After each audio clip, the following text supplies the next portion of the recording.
How to terminate a Cat6 cable onto a Cat6 RJ45 plug with a boot sleeve in 5 easy steps. Step number 1. Install your boot sleeve onto the cable. Step number 2. Strip about 1 to 2 inches of the jacket from the cable and take out any center divider that could be present. Step number 3. Determine the wiring scheme you decide to follow. For wiring scheme A, follow this color code. For wiring scheme B, follow this color code. For the purposes of this video, we're going to be terminating using the 568A wiring scheme.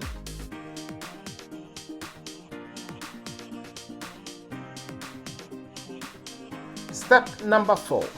Trim off the excess cable and install your jack, verifying the color code to match the desired wiring scheme, in this case 568A. Step number 5. Install the boot and using your RJ45 crimp tool, insert the jack and crimp. Thank you for watching. Follow for more.